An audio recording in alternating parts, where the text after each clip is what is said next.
जति नै गाउँमा हुनुहुन्छ मान्छेहरू प्लिज अहिले पैसा नमाग्दिनु होला। के गरी विक्रमलाई अलिकति ठिक भएर उसको हात खुट्टा नचले पनि हात मात्रै चलेदेखि पनि उसले कति धेरै काम गर्न सक्छ।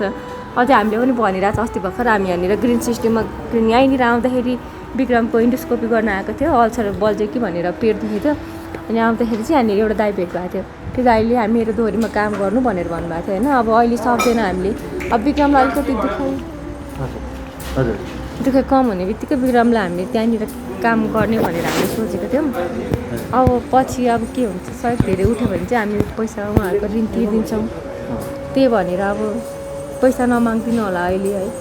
यस्तो गाह्रो छ। अब दुईवटा बहिनीले राख्नु छ काठमाडौँ ठाउँमा। रुम पाएन। अस्ति रुम बल्ल बल्ल एउटा आन्टीले दिनुभयो। हजुर रुम पनि अहिले अर्को रुममा सरेको छौँ हामी। हजुर त्यहाँनिरको चाहिँ घर स्वामीले पैसा माग्ने टर्चर दिने फोन गरेर बाबा मम्मीलाई सुनाउने। बाबा मम्मीले नबुझ्ने क्या। अब जेसुकै छ होइन। अब ससुरा हो सास ससुरा हो मान पर्नुपर्छ भने तर नबुझ्ने के। अब अलिकति अब छोराको यस्तो स्थिति छ भनेपछि त उहाँहरूले पनि फोन गरेर अहिले छोराहरूसँग छैन पछि उ गर्नु भनेर त भन्नु सक्नुहुन्थ्यो नि होइन। त्यो पनि छैन क्या। छ भनिदिनुहुन्छ होला फोन गरेर। अनि किन पैसा नदिएको मलाई घरको साउनीले फोन गरेर यस्तो भन्यो उस्तो भन्यो भनेर भन्नुहुन्छ क्या। त्यसको कारणले चाहिँ घर साउनीले पनि अब टन पैसा माग्नु भयो। अनि हामीले 4 महिना बस्दिएको है। तिमीहरूसँग पैसा छ देऊ छ तिमीहरूसँग अलिअलि भए पनि दिए भनेर भन्नुहुन्छ क्या। कुन बेला बाबा मम्मीलाई पनि थाहा छ नि त होइन। अब भन्यो भने यस्तो भन्यो उस्तो भन्यो भन्नु होला है। चित्त दुखाउनु होला। तर उहाँहरूले पनि बुझिरहनु भएको देखिरहनु भएको कुरा हो नि त यो। अब विक्रमलाई अब कुन बेला कतिखेर हस्पिटल पुगाउनु पर्ने हुन्छ। खानेदेखि दिशा गर्नेसम्म हामीले पैसाले नै गर्नुपर्छ। औषधिहरू सबै प्रयोग गर्नुपर्छ। त्यसरी बुझ्नु भएको नि त उहाँहरूले पनि। अब गाउँघरको मान्छेले पैसा माग्दाखेरि त अब भन्नु सक्दैन नि त होइन। मम्मी बाबा पनि त अबुझ त होइन नि त। आफ्नो छोराको यस्तो हालत देखेपछि त भन्नु सक्नुपर्छ नि त। उनीहरूसँग पैसा छैन पैसा दिन्छ भनेर भन्नु सक्नुहुन्छ नि त होइन। अब नभन्ने क्या पनि गर्नु भएको छैन क्या। अस्ति घर साउनीले त्यो उ गर्नुभयो होइन पैसा माग्नु भयो। अनि तिमीहरूले त जसले रुम खोजेको त्यसलाई नै पैसा माग भनेर भनेर त हो भनेर भन्नुभयो क्या बाबाले। मम्मी त बोल्नु नै भएको छैन हेर्नु होइन। किन धार्नु बोल्नु भएको छैन मम्मी। बाबाले त्यसरी भन्नुभयो। अब हामीसँग पैसा भएको भए हामीले दिनु होइन। मम्मी जानुभएकोदेखि बोल्नु भएको छैन। फोन पनि गर्नु भएको छैन। कस्तो छ केही छ पनि सोध्नु भएको छैन। त्यो किन धार्नु त्यस्तो घर आएपछि कुरा होइन। अब त्यो अब हामीले भोगिरहेको कुरा हो।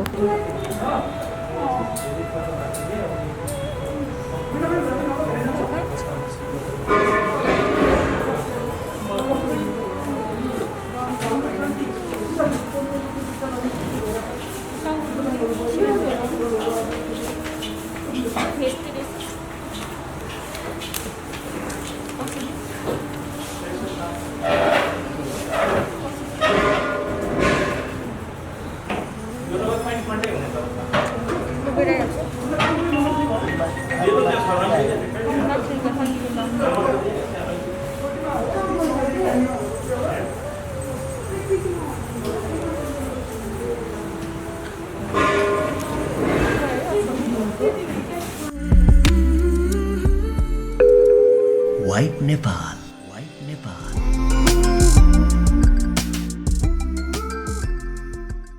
तर यो दुख्न पेन हुनु त तर एउटा हिसाबले चाहिँ डक्टरले पेन हुनु चाहिँ के होला कि सेन्स आउनु थालेपछि शरीर चाहिँ निष्क्रिय थियो नि तिम्रो बाबु। अब बिस्तारै सक्रिय हुने बेलामा त्यस्तो भएको होला नाथ्यो है। बिसी हुने सम्भावना पनि हो भन्ने सम्झिनु पऱ्यो कि आफ्नो बलले राख म पिसे हुँदैछु भन्ने सम्झ बिस्तारै हल्का हल्का हुँदै। पहिला तिमीलाई सोच्नु मैले नै भेट्दाखेरि तिम्रो यो यति कहाँ थियो ए यो खुलेकै थिएन है। अहिले त हल्का यस्तो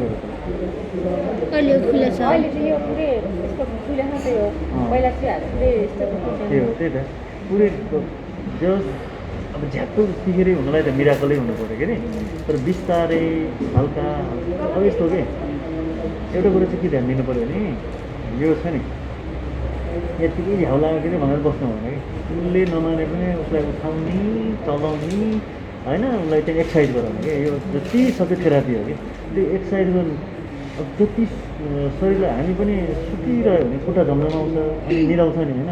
अनि त्यतिकै जाम हुने हो कि। त्यही भएर उसले नटेरे पनि उसलाई जसरी पनि उठाउने एक्सर्साइज गराउने होइन।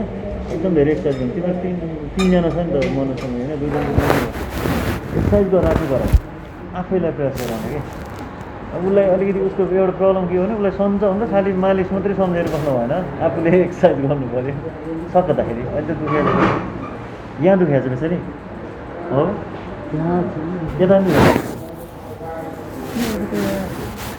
अहिले औषध दिएको छ अरू त दुख्दैन भर्खर इन्जेक्सनबाट दियो हुन्छ अब के शरीर त फेरि मोटाएको छ होइन मोटाएको छ है अहिले दुब्लाउनु भएको थियो हो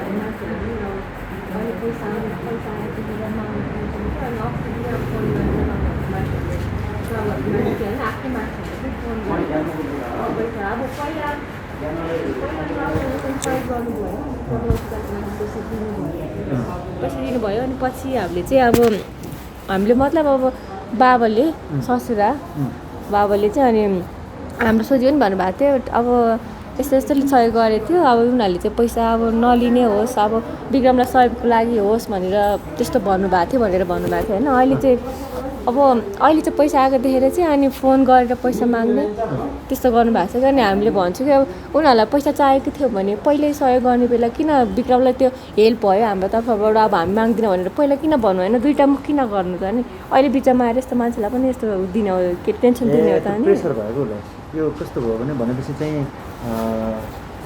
उहाँलाई जुन खालको ऋण थियो उहाँहरूले चाहिँ विक्रम त्यस्तो भएपछि हामीलाई चाहिएन त विक्रमलाई सहयोग भयो भन्नुभयो पहिला अहिले आएर फेरि प्रेसर दिएर हामीलाई पैसा चाहियो भन्न थाल्नु त्यस्तो भन्नुभयो फोन गरी गरी के भने समाधान पर्छ कि वास्तवमा के हामीले अहिले जति पनि सहयोग रकम उठाएको छौँ त्यो सहयोग रकम उठाएको रकमहरू विक्रमको स्वास्थ्य उपचार र विक्रमको परिवारलाई खुवाउनु पऱ्यो अब आफूले खानु पऱ्यो अनि त्यसको स्वास्थ्य उपचार गराउनु पऱ्यो थेरापी गर्नु पऱ्यो यसरी हस्पिटल आइरहनुपर्छ होइन कति धेरै खर्च हुन्छ औषधि रेगुलर युज गर्नुपर्छ अब त्यसपछि अनि फेरि मानिसहरूले के सोचिरहेको छ भने जस्तो कतिपय मानिसहरूलाई के हुन्छ कि विक्रमलाई त थुप्रै पैसा आयो एकदम धेरै नै पैसा आयो अनि उनीहरू चाहिँ खुबै रमाइलो गर्यो होला भन्ने सोच्नु भयो होला तर एकदम सीमित पैसा आउँछ अनि त्यो पैसा कहाँ प्रयोग भयो भन्ने कुरा पनि हामीले चाहिँ फेरि सोध्छौँ अनि उहाँहरूले भन्नुहुन्छ यस्तो यस्तो भएको छ भनेर जस्तै आजै हामी यहाँ ग्रिन सिटी हस्पिटलमा इमर्जेन्सी आउनु पऱ्यो यहाँ नजिक पनि यही छ टाढा लामा यस्तो अवस्थाको मानिसलाई चाहिँ कहाँ लाने अब यस्तो कोरोना सङ्क्रमणको बेलामा जहाँ पायो त्यहीँ जानु पनि भएन अनि त्यस कारणले चाहिँ हामी यहाँ आएको छौँ लोकबहादुर टन्डन सरले चाहिँ पनि हेरेर जानुभयो उहाँको अवस्था एकदमै क्रिटिकल छ अब यहाँ कतिपय होला उहाँले तिर्न पर्ने ठाउँहरू होलान् उहाँका ऋणहरू होलान् तर चाहिँ यो अवस्थामा चाहिँ मानिसहरूले प्रेसर दिँदाखेरि उसलाई चाहिँ शारीरिक रूपमा र मानसिक रूपमा पनि असर पर्छ त्यसैले यस्तो बेलामा सहयोग गर्नको साटो त्यसरी चाहिँ दबाब दिँदाखेरि उसलाई चाहिँ अब एउटा खालको मानसिक असर पनि पर्ने हुन्छ र शारीरिक रूपमा त त्यसै अस्वस्थ छ त्यस कारण चाहिँ विषयलाई चाहिँ एकदम गम्भीर भएर बुझिदिनुहोस् एकदमै समयमै भएर बुझिदिनुहोस् हामी मान्छे हो मान्छेमा संवेदना हुनुपर्छ मानवीय संवेदना भन्ने हुनुपर्छ कसैलाई दुख्यो भने आफूलाई पनि दुखेको महसुस त्यो खालको त्यो ठाउँमा रहेर बुझ्यो भने चाहिँ साँच्चै पीडा हुन्छ अहिले भर्खरै सुनिहाल्नुभयो विक्रम समाति जीवन सङ्गिनीले श्रीमतीले भनेको कुरा पनि जुन प्रेसरहरू आइरहेको छ भने जस्तो कस्तो प्रेसर भन्नाले फोन गर्ने अनि डाइरेक्ट चाहिँ हामीलाई पैसा चाहियो भन्नु के हो पैसा चाहियो पैसा खोइ किन नदिएको त किन ठुलो भएको त भनेर फोन गर्दा किन फोन गर्दा किन नउठाएको ठुलो भएको भनेर भन्नुहुन्थ्यो क्या अनि हामीले चाहिँ अनि अब हामीसँग पैसै छैन अब अस्ति नैतिर अब सहयोग अलिक उठ्ने बेला उहाँहरूले त्यही बेला भन्नुभएको भए त हामी दिन्थ्यो पनि होला होइन अहिले त अब सहयोग पनि उठेको छैन त्यही भएर नि हामीसँग छैन दाइ भन्दाखेरि अब हाम्रो अब तिम्रो उपचारको लागि दिएको हो अब हामीलाई त्यो पैसा दिनुपर्छ भनेर भन्नुहुन्छ कि अनि अब यस्तो यस्तो टेन्सनले अब आफ्नै मान्छेहरूले पनि पैसा माग्दिने त्यस्तो अब अहिले त यस्तो अवस्थामा त अब यस्तो गर्नु यस्तो पैसाको अब गर्ने उनीहरूले सहयोग गर्नु पर्नेमा उल्टै उनीहरू हौसला दिनुपर्नेमा उल्टै यस्तो फोन गरेर त थर्काउनु त भएन नि त होइन यस्तो फोन गरेर पैसा माग्ने अन्त गर्नु त भएन नि त यस्तो अवस्थाको मान्छेलाई फेरि यस्तो अवस्थाको मान्छेलाई अलिकति टेन्सन भयो भने बित्तिकै छाती गरौँ भने सास फेर्न गाह्रो हुने हुन्छ कि अनि त्यही भएर चाहिँ अनि एकदमै म भन्छु कि जति नै गाउँमा हुनुहुन्छ मान्छेहरू हामीले पैसा दिनुपर्ने त्यो पैसा चाहिँ अहिले नमाग्नु होला पछि के गरी विक्रम के गरी हिँड्ने भएपछि निको भएपछि त हजुरहरूको पैसा तिर्दिनुहुन्छ होइन, अवश्य पनि तिर्दिनु, खाएर त भाग्दैनन् होला। त्यही भएर म त्यही भन्न चाहन्छु, पैसा माग्ने काम नगर्नु होला। जति सहयोग उठेछ त्यो विक्रमको लागि उठेको, कुनै मान्छेहरूको सहयोग गर्न, त्यो के ऋण तिर्नको लागि, यस्तो बनाउनु लागि, घर बनाउनु लागि, मेल बनाउनको लागि पैसा उठेको होइन। उनीहरूको लागि त्यो पैसा हामीले उठाएको पनि त होइन होइन। त्यो विक्रमको खर्च, विक्रमको उपचारको लागि देश विदेशमा हुनेहरूले पठाइदिनु भएको छ हामीलाई। त्यो विक्रमको उपचारको लागि गरेको, कुनै मान्छेहरूको त्यो छाक टार्न, मेल बनाउन, त्यो घर बनाउन, त्यो ऋण माग्ने तिनीहरूको लागि त बनाएको होइन नि। म त्यही भन्न चाहन्छु, जति नै गाउँमा हुनुहुन्छ मान्छेहरू, प्लिज अहिले पैसा नमागिदिनु होला। के गरी विक्रमलाई अलिकति ठिक भएर उसको हात खुट्टा नचले पनि हात मात्रै चलेदेखि पनि उसले कति धेरै काम गर्न सक्छ। अझै हामीले पनि भनिरहेको छ, अस्ति भर्खर हामी यहाँनिर ग्रिन सिस्टममा यहीँनिर आउँदाखेरि विक्रमको इन्डोस्कोपी गर्न आएको थियो, अल्सर बल्झ्यो कि भनेर पेट दुखेको थियो। अनि आउँदाखेरि चाहिँ यहाँनिर एउटा दाइ भेट भएको थियो, त्यो दाइले मेरो दोहोरीमा काम गर्नु भनेर भन्नुभएको थियो होइन। अब अहिले सक्दैन हामीले, अब विक्रमलाई अलिकति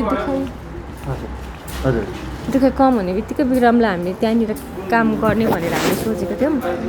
अब पछि अब के हुन्छ, सहयोग धेरै उठ्यो भने चाहिँ हामी पैसा उहाँहरूको ऋण तिर्दिन्छौँ। त्यही भनेर अब पैसा नमाग्दिनु होला अहिले है, यस्तो गाह्रो छ। अब दुईवटा बहिनीले राख्नु छ काठमाडौँ ठाउँमा, रुम पाएन। अस्ति रुम बल्ल बल्ल एउटा आन्टीले दिनुभयो।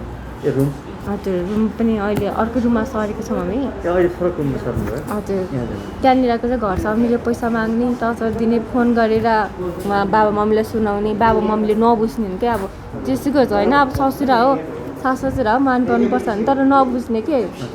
अब अलिकति अब छोराको यस्तो स्थिति छ भनेपछि त उहाँहरूले पनि फोन गरेर अहिले छोराहरूसँग छैन, पछि उ गर्नु भनेर त भन्नु सक्नुहुन्थ्यो नि होइन। त्यो पनि छैन क्या, छ भनिदिनुहुन्छ होला फोन गरेर। अनि किन पैसा नदिएको, मलाई घरको साउनीले फोन गरेर यस्तो भन्यो उस्तो भन्यो भनेर भन्नुहुन्छ क्या। त्यसको कारणले चाहिँ घर साउनीले पनि अब पैसा माग्नु भयो। अनि हामीले 4 महिना खोजिदिएको है, तिमीहरूसँग पैसा छ देऊ, छ तिमीहरूसँग अलिअलि भए पनि दिए भनेर भन्नुहुन्छ क्या। कुन बेला बाबा मम्मीलाई पनि थाहा छ नि त होइन। अब भन्यो भने यस्तो भन्यो उस्तो भन्यो भन्नु होला है, चित्त दुखाउनु होला, तर उहाँहरूले पनि बुझिरहनु भएको, देखिरहनु भएको कुरा हो नि त यो। अब विक्रमलाई अब कुन बेला कतिखेर हस्पिटल पुऱ्याउनु पर्ने हुन्छ, खानेदेखि दिशा गर्नेसम्म हामीले पैसाले नै गर्नुपर्छ, औषधिहरू सबै प्रयोग गर्नुपर्छ। त्यसरी बुझ्नु भएको नि त उहाँहरूले पनि। अब गाउँघरको मान्छेले पैसा माग्दाखेरि त अब भन्न सक्दैन नि त होइन, मम्मी बाबा पनि त अबुझ त होइन नि त। आफ्नो छोराको यस्तो हालत देखेपछि त भन्नु सक्नुपर्छ नि त, उनीहरूसँग पैसा छैन पैसा दिन्छ भनेर भन्नु सक्नुहुन्छ नि त होइन। अब नभन्ने क्या, फोनै गर्नु भएको छैन क्या। अस्ति घर साउनीले त्यो उ गर्नुभयो होइन, पैसा माग्नु भयो। अनि तिमीहरूले त जसले रुम खोजेको त्यसलाई नै पैसा माग भनेर त हो भनेर भन्नुभयो क्या बाबाले। मम्मी त बोल्नु नै भएको छैन, हेर्नु होइन, किन ढाट्नु, बोल्नु भएको छैन मम्मी। बाबाले त्यसरी भन्नुभयो। अब हामीसँग पैसा भएको भए हामीले दिनु होइन। मम्मी जानु भएकोदेखि बोल्नु भएको छैन, फोन पनि गर्नु भएको छैन, कस्तो छ केही छ पनि सोध्नु भएको छैन। त्यो किन ढाड्नु त्यस्तो घर आएपछि कुरा होइन। अब त्यो अब हामीले भोगिरहेको कुरा हो। अनि छैन क्या, समस्या एकदमै समस्या छ। सहयोग पनि यो बेलामा चाहिँ आएको छैन, किनभने आउने सम्भावना पनि यत्रो कोरोना सङ्क्रमणले मान्छे आफै पनि प्रब्लममा होला नि होइन। कति गाह्रो छ नि त, तर पनि हाँस्न खोजेको होइन। हामी त रुम त्यहाँनिर पनि त्यो घर छाउनेले अब घरबेटीले पैसा मागेर रुम खोज्नु भनिसकेपछि हामी विक्रम म हामी 4 बजी उठेर जान्थ्यौँ रुम खोज्नलाई। कम गाह्रो, अनि 4 बजी उठेर जान्थ्यौँ। अनि कहाँ डुलेको रुम खोज्नलाई बल्ल बल्ल त्यहीँनिर आयो नि, त्यो कृष्ण मन्दिरभन्दा उतापट्टि त्यहाँको आन्टी हुनुहुन्थ्यो, त्यो आन्टीले चाहिँ देख्नु भएछ। मैले टिकटकमा पनि कति धेरै हालेको थिएँ, हामीलाई रुमको आवश्यकता छ खोजिदिनु भनेर। उहाँहरूले पनि हामीलाई कति धेरै फोन गरेर भन्नुभयो होइन। अनि त्यो आन्टीले अनि त्यो टिकटक हेर्नु भएछ, अनि त्यहीँबाट नि अनि रुम हाम्रोमा छ आएर बस्नु भन्नुभयो। त्यो आन्टीको पनि अहिले एकदमै हो, त्यो आन्टी पनि अलिक एकल महिला भनौँ होइन। अब उहाँको पनि पैसा तिर्नुपर्छ हामीले, उहाँले नि 8000 लिनुभएको छ। पानी चाहिँ सुविधा छ, एउटा कोठाको 8000, 2टा कोठाको एकदम सजिलो छ रुम पनि। अब तपाईँहरू त अब 2जना बहिनी भए, तपाईँहरू श्रीमती भए, 4 जना बस्नु पर्छ। 4 जना 2टा कोठा त तपाईँहरूलाई अनिवार्य छ होइन। त्यहाँ फेरि पानीको बत्ती पनि तिर्नुपर्छ। पानीको चाहिँ तिर्नु पर्दैन, बत्तीको चाहिँ तिर्नुपर्छ भन्दा चाहिँ त्यहाँनिर बस्ने सबैजनाले तिर्दै आउनु भएको रहेछ बत्तीको चाहिँ आफूले। अनि त्यही भएर हामीले चाहिँ बत्तीको चाहिँ तिर्नुपर्ने हुन्छ। त्यही हो, रुम पायो अहिले त्यहाँनिर सरेका छन्, एकदम आनन्द। त्यहाँनिर बाहिरभित्र विक्रमले गर्न सक्छ, ह्विलचेयरमा राखिदियो भने आफू पनि जान सकिन्छ होइन। त्यस्तै हो। अब यस्तो सिचुएसनमा होइन, अब सबैले समस्याहरूमा पर्दाखेरि अहिले तपाईँलाई झन् घरिघरि त तपाईँ आफै छटपटिनु छटपटिनु हुँदैन अस्ति अब फोन गरेर पैसा माग्नु भयो होइन अनि तिमीहरूसँग छ भने दे भनेर भन्नुभयो अनि विक्रम त्यतिखेर पनि रुनु भयो क्या अब यस्तो अवस्थामा होइन पैसा माग्छ यहाँ त्यहाँ भनेर भन्छ होइन त्यस्तो पैसा माग्नु त भएन नि त अब हामीलाई पैसा माग्दाखेरि त गाउँमा हुने बाबा मम्मीले तिनीहरूसँग पैसा छैन विक्रमको लागि खर्च आएको भनेर भन्न सक्नुहुन्छ नि त अब त्यत्रो वर्ष छोरालाई स्याहारेर बस्नु भएको हो नि त होइन मभन्दा अगाडि त मजा अबले स्याहार्नु भएको हो नि त अनि उहाँहरूलाई त थाहा छ नि के चाहिन्छ विक्रमलाई के चाहिँदैन भनेर कति खर्च हुन्छ के खर्च हो भनेर त उहाँलाई पनि थाहा छ नि त होइन उहाँले भन्न सक्नुहुन्छ नि त विक्रमलाई अहिले गाह्रो छ पछि अलिकति ठिक हुँदाखेरि विक्रमले दिन्छ अहिले नहारिदिनु त्यसरी नमागिदिनु उसलाई टेन्सन हुन्छ भनेर भन्न सक्नुहुन्छ नि त्यो छैन कि त्यतिकै होस् होइन हेर्नुहुन्छ होला रिसाउनुहुन्छ होला रिसाउनुहोस् तर मेरो मनमा लागेको कुरा मैले भनेको है त्यस्तो चिता चाहिँ नदुखाउनु होला बुहारीले यस्तो भन्यो उस्तो भन्यो भनेर चिता नदुखाउनु होला है तर अहिले जुन अवस्थामा विक्रमलाई यहाँ हस्पिटल ल्याउँदाखेरि जुन अवस्थामा हामीले भोगिरहेछ नि त्यो कुरा फोन गरेर गाउँको मान्छेले फोन गरेर पैसा माग्दाखेरि विक्रम रोको त हामीले देखेछ नि त होइन उसको पीडा हामीले सहेछ नि त देखेछ नि त त्यही पीडा भएर चाहिँ मैले भनेको होइन बाबा मम्मीले हेरेर दिदीहरूले भिनाजुहरूले हेरेर चाहिँ चिता दुखाउनु होला चिता चाहिँ नदुखाउनु होला त्यो हाम्रो मनमा लागेको कुरा हो यदि मेरो ठाउँमा उहाँहरू भएको भने त यस्तै भन्नुहुन्थ्यो है त्यस्तो चाहिँ चिता नदुखाउनु होला गाउँघरको मान्छेले फोन गरेर पैसा मागेछ भने तपाईँहरू भनिदिनु होला विक्रमलाई यस्तो छ गाह्रो छ पछि देला भनेर भनिदिनु होला त्यही भन्न चाहन्छु पैसा छ विक्रमसित यहाँ त्यहाँ माग भनेर चाहिँ नभनिदिनु होला होइन त्यही भन्छु म चाहिँ बाबा मम्मीलाई चाहिँ अब अहिले पनि त तपाईँहरूले विक्रमलाई यस्तो भइसकेपछि दाइ गाह्रो भयो पैसा छैन क्यार्ने हो जस्तो लाग्यो आउनुहोस् भन्नुभएको थियो नि त पैसा भएको भए तपाईँहरूले मलाई फोन गर्नु हुन्थेन गुहार्नु हुन्थेन नि त बिचरा अहिले पनि बिहान मलाई फोन गर्नुभएको थियो म आफू पनि हस्पिटलाइज भएको थिएँ इमर्जेन्सी एलर्जी भयो एकैचोटि एलर्जी भयो र इमर्जेन्सी हस्पिटलमा गएको थिएँ मलाई फोन आयो मैले के सोचेँ भने म बिरामी भएको धेरैलाई थाहा थियो कि अनि म सिभिल हस्पिटलमा मलाई चाहिँ राति 1 बजीतिर लग्यो अनि मैले के सोचेँ भने म बिरामी भएको र दाइ बिरामी भइसक्यो भनेर फोन गऱ्यो भन्दाखेरि त अब बुहारीले दाइ भनेर बोल्दाखेरि त म त अझ पऱ्यो क्या विक्रम त एकदम आत्यो भनेपछि विक्रम राति नै प्रब्लम भयो होइन त्यसपछि ग्रिन सिटी लाँदैछौँ पैसा छैन के गर्ने हो भन्ने भइसकेपछि हामीले त के गर्न सक्छौँ हस्पिटलमा कमसेकम मैले लोकबाटो सर यो ग्रिन सिटीको सञ्चालक सरसँग कुराकानी गर्दै र उहाँले चाहिँ केही चाहिँ सहुलियत चाहिँ मैले सक्ने चाहिँ सहुलियत गरिदिन्छु भन्ने भएको छ यदि उहाँहरूको अवस्था अप्ठ्यारै भयो भने उहाँले चाहिँ सहयोग पनि गर्नुहुन्छ फेरि पुरा सहयोग पनि गर्न सक्ने अवस्था हुन्छ किनभने उहाँले धेरैलाई सहयोग गर्नुभएको छ अब अहिले अब उहाँहरूको आर्थिक स्थिति यस्तो छ यो बेलामा अब त्यसै कोरोना सङ्क्रमण छ त्यसमाथि यस्तो बिरामी मान्छे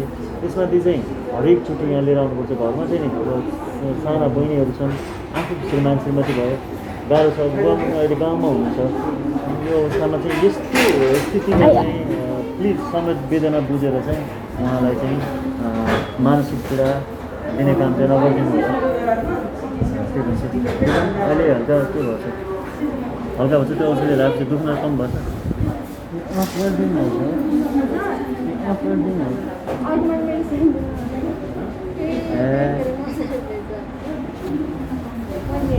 यो चाहिँ हुनाले डक्टरले अब उहाँलाई स्लाइन दिएपछि घर जान मिल्ने हो कि जान मिल्ने हो कि त्यही पेनको लागि मात्रै हो यो अहिले हो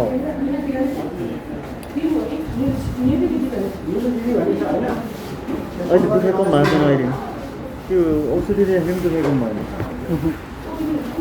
भर्खरै त्यसले चाहिँ इन्जेक्सन दिनुभएको दुखाइ कमको इन्जेक्सन हो कस्तो प्रब्लम भयो त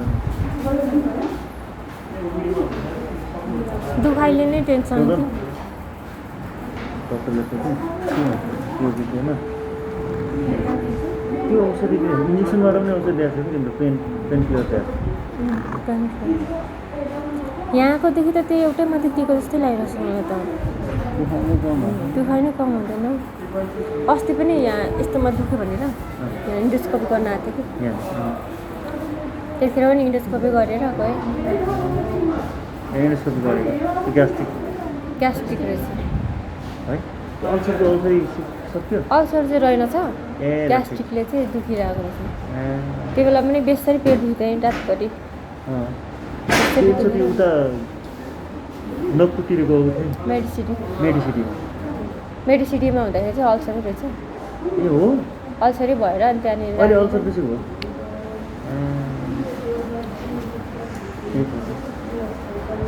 अब एकचोटि चाहिँ अनि त्यो बाला लिन जाने नालाई भने ए उहाँ काभ्रे जाने ल काभ्रे जाने अब त्यहाँ भाइहरू छ होइन चिनेको मैले तिनीलाई बोलाउँछु अनि त्यसपछि आएर एकचोटि त्यो आयुर्वेदिक पनि टेस्ट गरौँ न त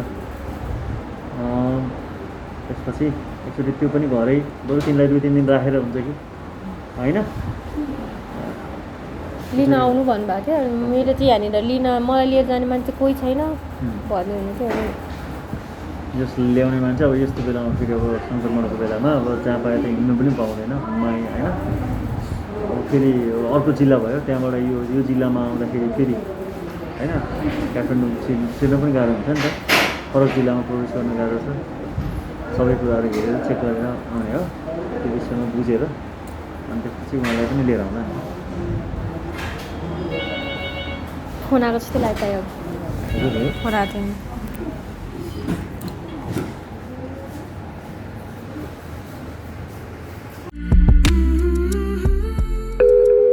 वाइब नेपाल।